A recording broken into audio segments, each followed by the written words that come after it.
Welcome to VS4 news.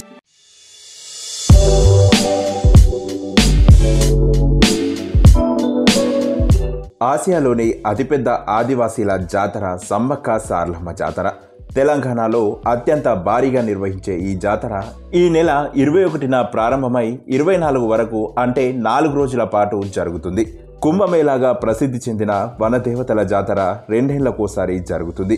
ఈ మాఘమాసంలో 4 రోజుల పాటు ఈ జాతర జరుగుతుంది. ఈ మహాజాతరకు తెలంగాణ నుండే కాకుండా ఇతర రాష్ట్రాల నుండి కూడా భారీ సంఖ్యలో భక్తులు హాజరవుతారు.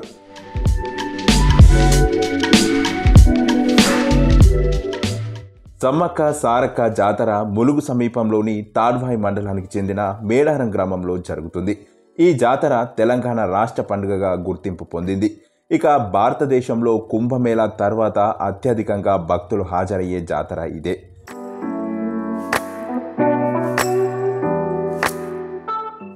వివిధ రాష్ట్రాల నుండి కోట్లాది మంది హాజరై వనదేవతలను దర్శించుకుంటారు. ఇక గిరిజనులందరి ఆరాధ్య దేవతలు, ఆపదలో ఉన్నవారిని ఆదుకొని కష్టాలు తీర్చే దైవాలుగా వాసికెక్కారు సమ్మక్క సారలమ్మలు. తెలంగాణలోనే గాక భారతదేశంలోని అనేక మంది పూజలతో పూజలు అందుకుంటున్నారు. ఈ మేడారం జాతర గిరిజన సాంప్రదాయ రీతిలో జరుగుతుంది. అనేక రాష్ట్రాల నుండి తండోపతండాలుగా తరలివచ్చి వనదేవతలకు మొక్కులు చెల్లించుకుంటారు.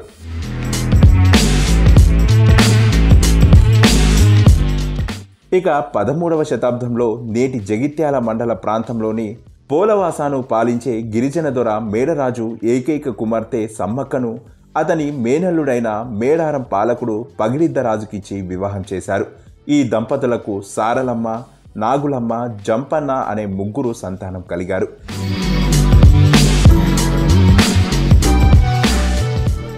రాజ్య విస్తరణ కాంక్షతో కాకతీయ ప్రభువు మొదటి ప్రతాపరుద్రుడు పోలవాసపై దండెత్తాడు.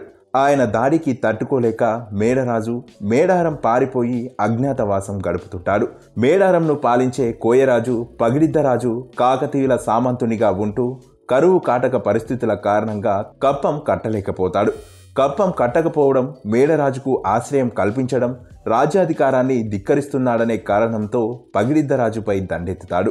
ఇక పగిడిద్దరాజు సమ్మక్క, సారక్క, నాగమ్మ, జంపన్న, గోవిందరాజులు వేర్వేరు ప్రాంతాల నుండి విరోచితంగా పోరాటం చేస్తారు. కానీ అపార కాకతీయ సేనల దాటికి తట్టుకోలేక మేడరాజు, పగిడిద్దరాజు, సారలమ్మ, నాగులమ్మ, గోవిందరాజులు యుద్ధంలో మరణిస్తారు. వారి పరాజయ వార్త విన్న జంపన్న అవమానాన్ని తట్టుకోలేక సంపెంగ వాగులో దూకి ఆత్మహత్యకు పాల్పడతాడు. అప్పటి నుండి సంపెంగ వాగు జంపన్న వాగుగా ప్రసిద్ధి చెందింది.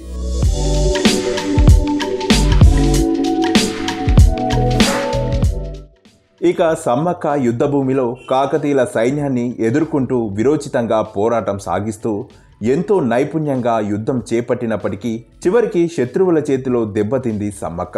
ఆ రక్తపు దారాలతోనే యుద్ధభూమి నుండి చిలకల గుట్ట వైపుకు వెళుతూ మార్గం మధ్యలోనే అదృశ్యమైంది. సమ్మక్కను వెతుక్కుంటూ వెళ్లిన అనుచరులకు ఆమె జాడ కనిపించలేదు. కానీ ఆ ప్రాంతంలో ఒక పుట్ట దగ్గర పసుపు కుంకుమలు గల బరిని లభించింది. దాన్ని సమ్మక్కగా భావించి అప్పటి నుండి ప్రతి 2 ఏళ్లకు ఒకసారి మాఘశుద్ధ పౌర్ణమి రోజున సమ్మక్క జాతరను అత్యంత భక్తి శ్రద్ధలతో జరుపుకుంటారు.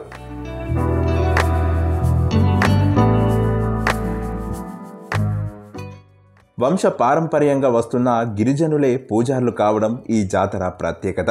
తమ కోరికలు తీర్చమని భక్తులు అమ్మవార్లకు బంగారం నైవేద్యంగా సమర్పించుకుంటారు. ఇక్కడ బెల్లంను బంగారంగా వ్యవహరిస్తారు. గిరిజనులే కాకుండా అన్ని వర్గాలకు చెందిన ప్రజలు ఈ జాతర మహోత్సవంలో పాల్గొంటారు. అయితే సుమారు 900 సంవత్సరాల చరిత్ర కలిగిన ఈ జాతరను 1940వ సంవత్సరం వరకు చిలకలగుట్టపై గిరిజనులు మాత్రమే జరుపుకునేవారు. కానీ 1940 తర్వాత తెలంగాణ ప్రజలంతా కలిసి జరుపుకుంటున్నారు. ఏటేటా జనం పెరుగుతుండడంతో ఈ జాతరను కొండ కింద జరపడం ప్రారంభించారు. అమ్మవార్ల చిహ్నంగా గద్దెలు ఏర్పాటు చేశారు. ఈ గద్దెలపైకి జాతర రోజు అమ్మవార్ల ప్రతిరూపాలుగా ఉన్న కుంకుమ భరిణెలు తీసుకొని వస్తారు. 2 ఏళ్లకు ఒకసారి జరిగే ఈ జాతరలో సామాన్యులే కాకుండా అధికారులు, ప్రజాప్రతినిధులు, పాలకులు కూడా పాల్గొని అమ్మవార్లను దర్శించుకుంటారు.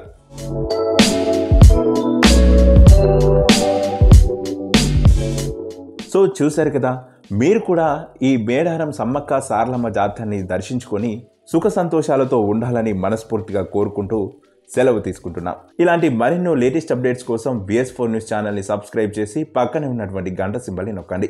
ఇలా గంట సింబల్ నొక్కడం ద్వారా మేము చేసేటువంటి ఇలాంటి లేటెస్ట్ అప్డేట్స్ అన్ని మీకు ఎప్పటికప్పుడు నోటిఫికేషన్ ద్వారా అందుతాయి. ఇక మరొక ఇంట్రెస్టింగ్ టాపిక్తో మరొక వీడియో ద్వారా మళ్ళీ మీ ముందుకు వస్తాం. అంతవరకు సెలవు.